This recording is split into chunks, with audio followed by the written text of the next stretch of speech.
Okay, so welcome everyone. Eamon wanted me to emphasize that the thought and the planning in the program was to take you through a sequence of conceptual blocks of thought through the plenaries. So yesterday, Mona Nasser started things off with the priority setting, laying out some of the issues around the challenges and importance of priority setting. A number of you know, not only here within the Campbell group, within the Cochrane group, is evolving into an exciting new area of science. And I think we're going to hear a lot more about that. Today is Sandy and Howard are going to be talking about some of their ideas around building capacity. This afternoon, Paul Connolly is going to be talking about some experience with capacity from his particular vantage point. Then tomorrow, Amanda Edwards is going to be talking about prospects in evaluation in the future. And then Peter Nehrude is going to be talking about some exciting concepts around communication with evaluation. So as you go through the day and have your discussions this afternoon at the civic reception this evening on the buses, please think through what the things that are coming out, the ideas that are springing out from those, from the various grouping and the discussions as the planners had hoped. So without further ado, because Sandy's kind of mad with me because she's already taken the number of her minutes, Sandy is going to start off this session with a, she's had asked her to compress the talk, but, and as you know, Sandy is amazing that she's here in her wheelchair.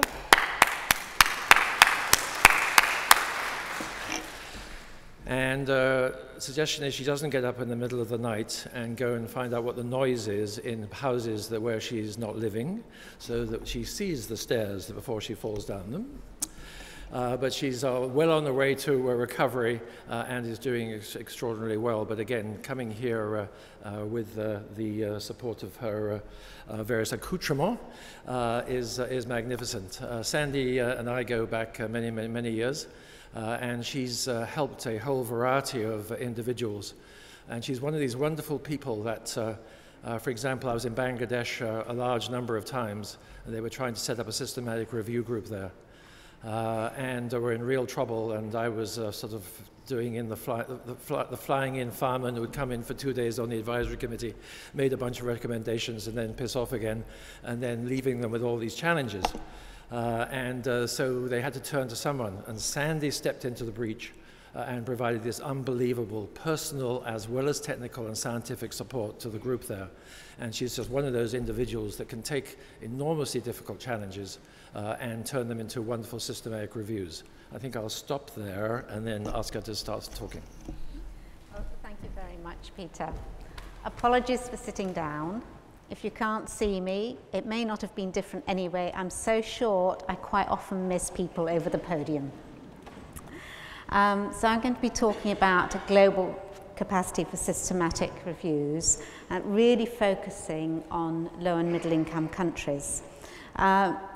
We share a common understanding that reviewing really started in high income countries, and there are many review organisations that are interested in reaching out more widely. But the first challenge is that although systematic review capacity is uneven, we're not sure how uneven it is or what anybody's doing about it. And that was the beginning of this work. So acknowledgements first to the members of the Global Evidence Synthesis Initiative, because it was them that had the idea for this study to check out what's going on.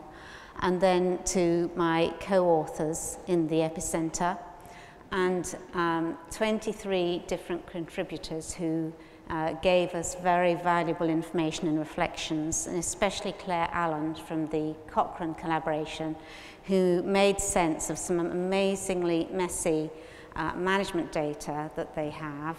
And it was really challenging, but all I can say is it was much better data than any other organisation had. And that's one of the major challenges that we all have.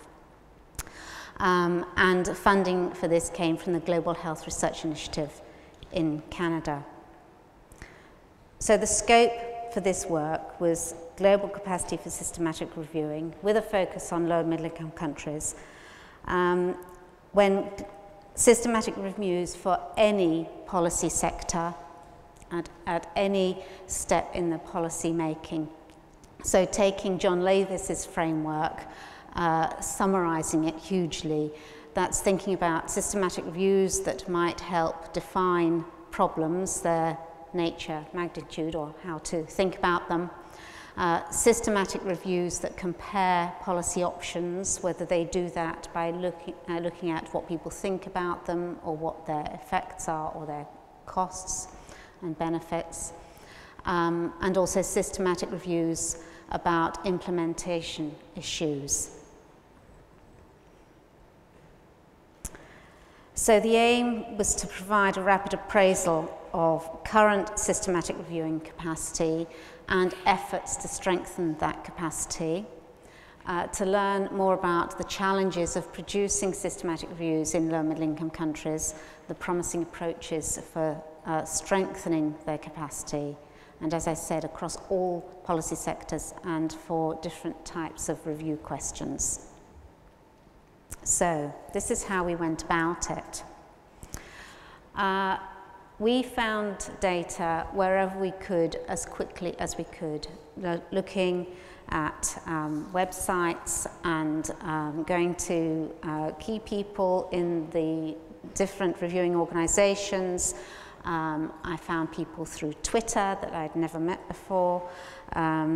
We went to centres in low and middle income countries. We surveyed people who were at a Campbell mini colloquium in Dhaka, and we just used any useful documents that we could find.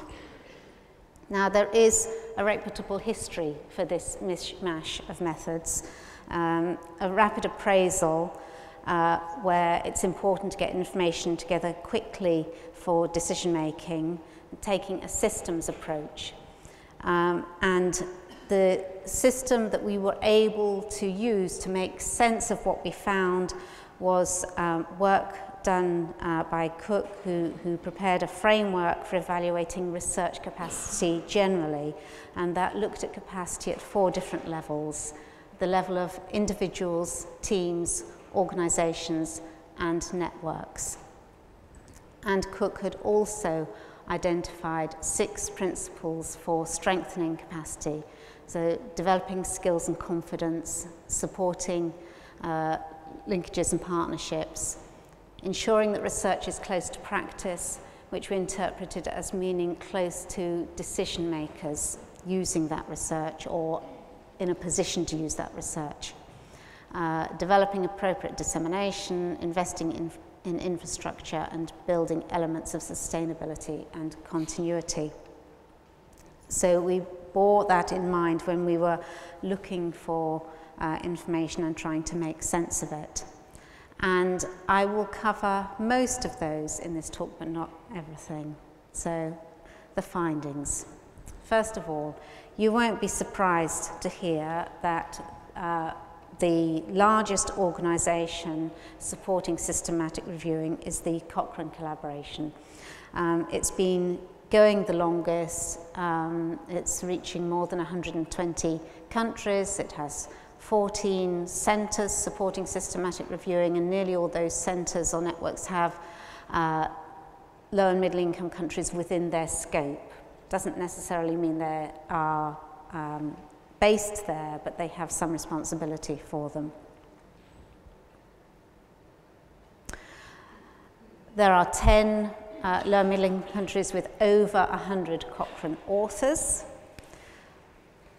although that isn't necessarily the same as the most Cochrane authors by head of population.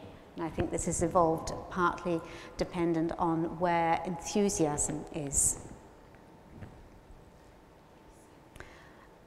There are already 20 institutions in low and middle income countries with over 45 people who are active within the Cochrane collaboration. You may not be able to read that, but the big line at the top is a hospital in China with 695 different people active reviewing. So, very impressive. That's all very encouraging, but, and there's always a but, there's a real shortage of specialist roles in low and middle income countries. There was no country with more than 10 Cochrane editors, even in China. And taking low and middle income countries as a whole, the whole lot together, there are only 8 trial search coordinators and 1 assistant, 4 statisticians, 3 Cochrane Library developers, 3 conveners, 2 field coordinators, 2 managing translators, 2 feedback editors and 1 editorial assistant. These are all people who are actually named on the information management database for Cochrane. So they're great achievements, but limitations because actually some key roles aren't local, where they could do with being. But that's still better than the rest of us are doing. Other organisations that have invested in review centres, well, comparing with Cochrane, you've just seen the data, the next organisation that was investing particularly in low and middle income countries was the Alliance for Health Policy and Systems Research, which since about 2007 has invested in 6 different centres, 4 at any one time. And then the Joanna Briggs Institute, which we've listed there 17 countries, and there are a few more centres where they've injected some energy. But, you know, not all those centres are active at any one time, and there is a real problem with sustainability. Another way there's been investment in systematic reviewing is not investing in centres, but investing in teams. So one particular programme, the Department for International Development in the UK, has been supporting systematic reviews since about, I think, 2010. And at the time when we looked at this must be a year ago, I guess, when we looked at the reviews that they'd funded, the records that we could find, although they'd probably funded maybe up to 90 reviews with support from 3IE, Campbell, the Collaboration for Environmental Evidence and the Epicenter, of around that, only 23 systematic reviews had at least 1 contributor from a low and middle income country, which is a bit ironic considering the focus of the work. Only 5 reviews had a lead author from a low and middle income country, and there were 38 authors and 1 review team member from low and middle income countries. And considering that that is meant to be building the evidence for use in those countries, it's a little disappointing, but it's a picture of where we are at the moment. And the other sort of investment in coordinating capacity beyond Cochrane, it's very heavily weighted towards coordinating centres in high-income countries across all the different networks.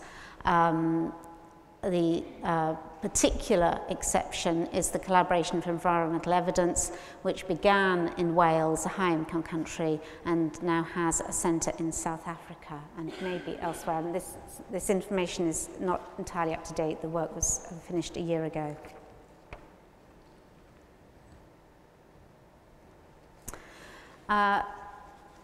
Not all these people are doing the same sorts of reviews.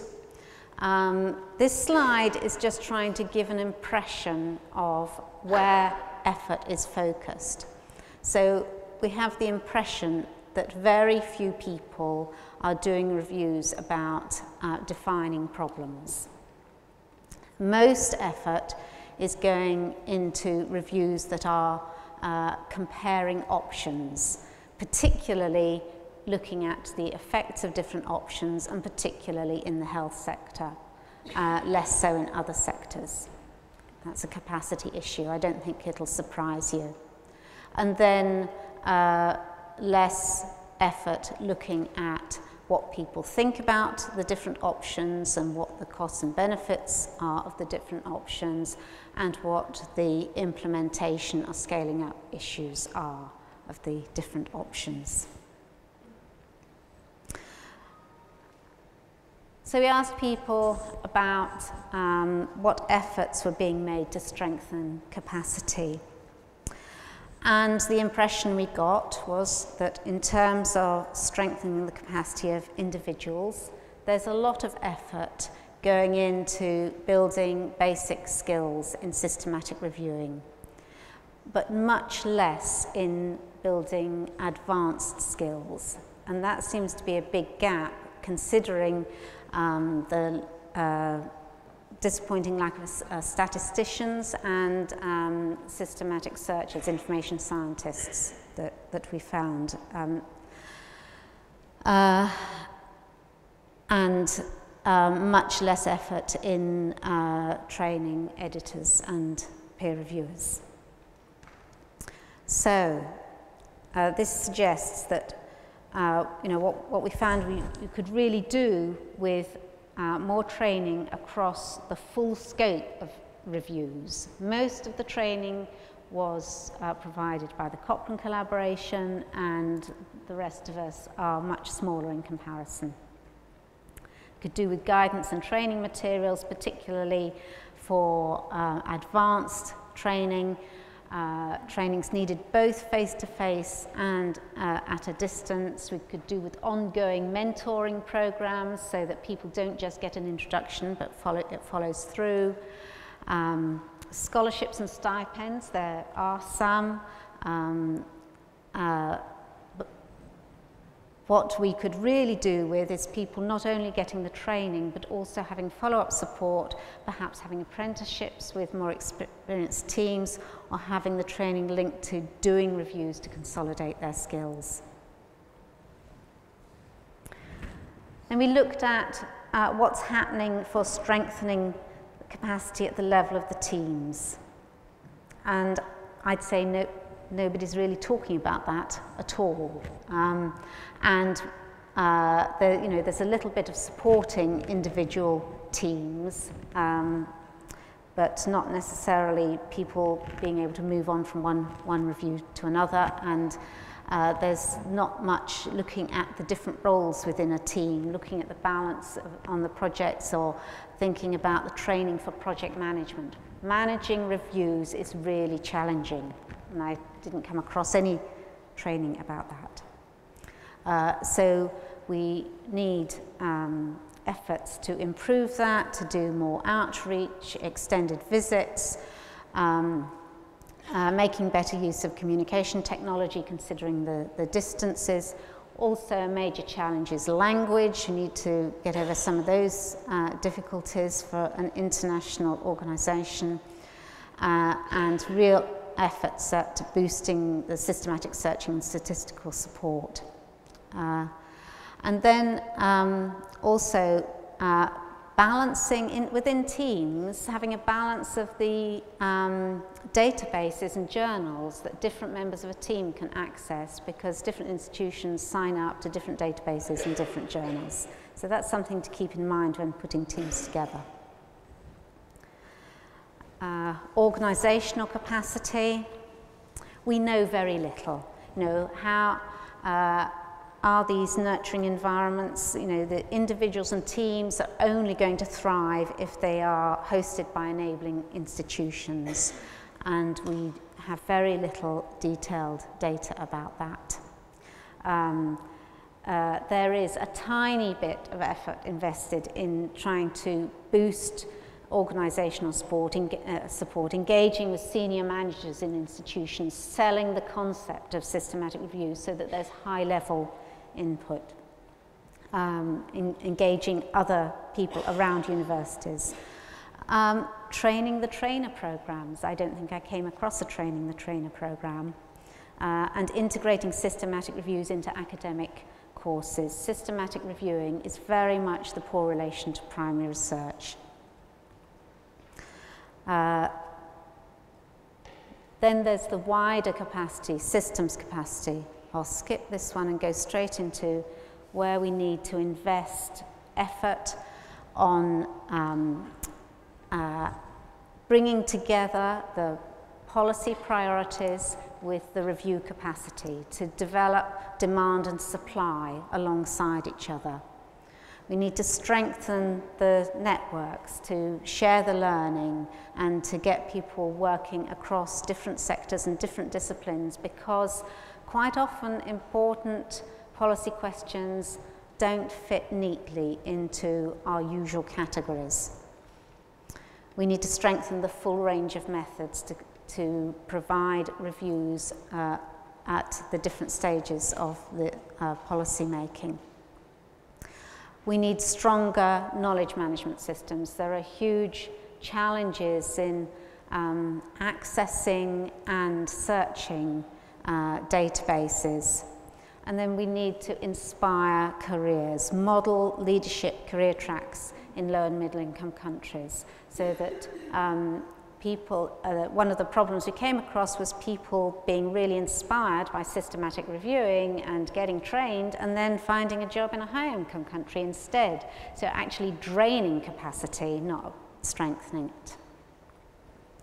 And thinking about capacity at these 4 different levels, they're nested, they're mutually reinforcing, there's a virtual circle here. But it's only a virtual circle if we invest at all the different levels at the same time.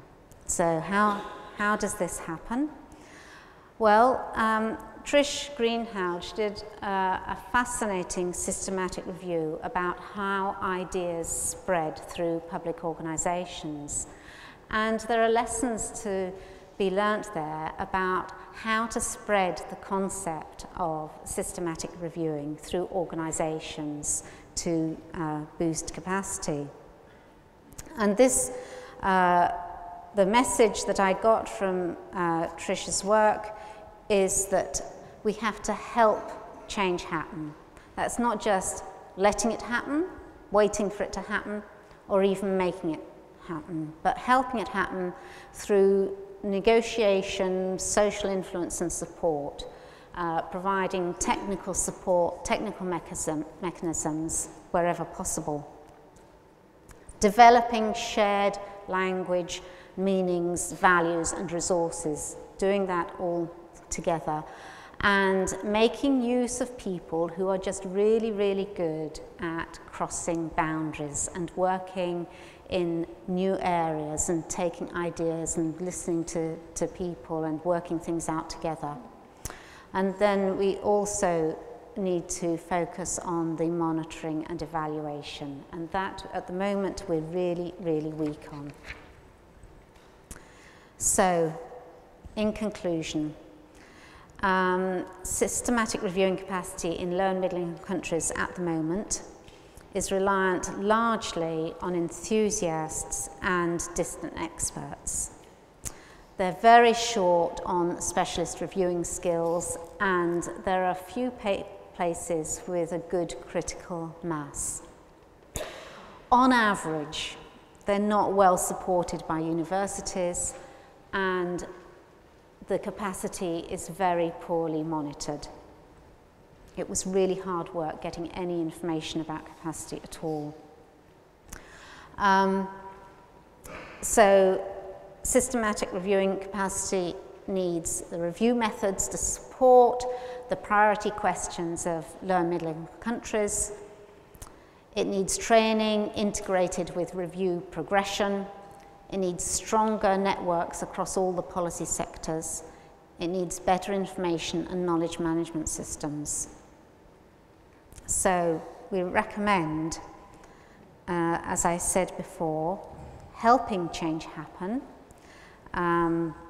rather than making change happen, which might be advocating solutions that have been developed elsewhere. helping change happen is working together to find solutions together. Looking for the social and technical mechanisms that will help change happen. Understanding the specific needs for systematic reviews in low-middle income countries. Learning from the past, remembering how problems were overcome, not just applying off-the-shelf solutions. Working across boundaries and monitoring progress and then celebrating progress. Thank you.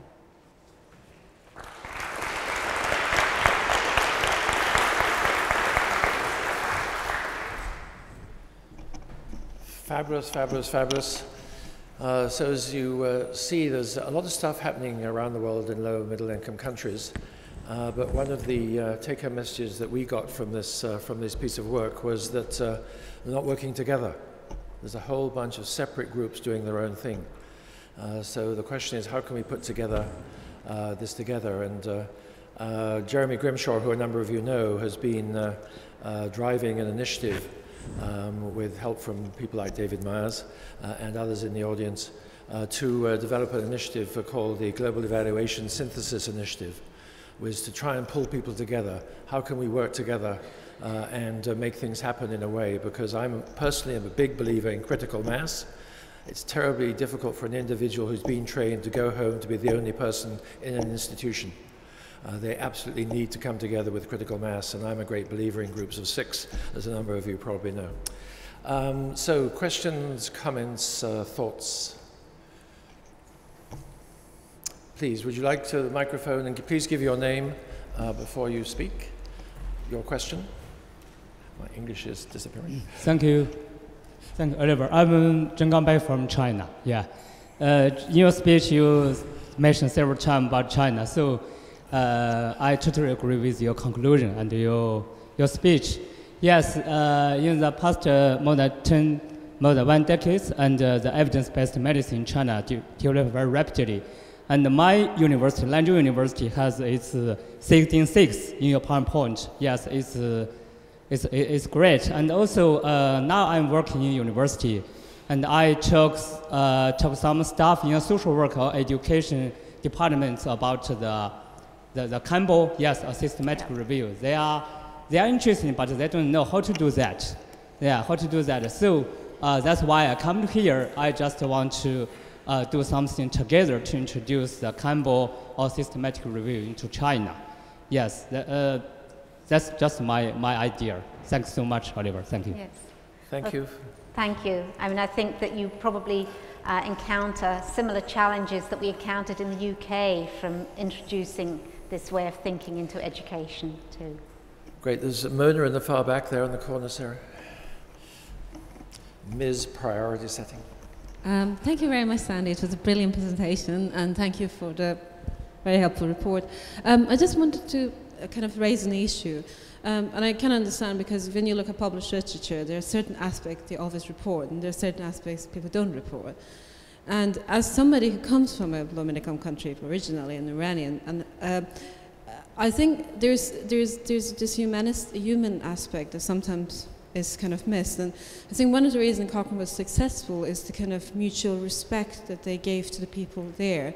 And this mutual respect you always don't get from other organizations. And the only point that, I agreed with most of the things you said. There was only one point that a bit worries me that kind of affects this relation. And this is about, you said about, people base capacity and leave the country and work somewhere else and drain the country. I understand that there is a war in the country, but I've seen a lot of people here, Americans work in Europe, or Europeans who work in America. Nobody calls them draining their country or they're going. So it's about, I do understand it, but I think it's a bit about freedom, choice, and I think it's part of the mutual respect is to recognize that people have a lot of different life choices, and I find it worrying when the discussions say, oh, if you train them, you have to stay there, and it doesn't bring this mutual respect in the relations. So, and it's this human aspect that kind of missed. I just want to raise this point. Yes. Thank you. No, I would like the situation to be that you could develop a career in systematic reviewing as well as develop a career in primary research, so then people can make a choice about where they want to work and not feel that they have to leave if their career is in systematic reviewing.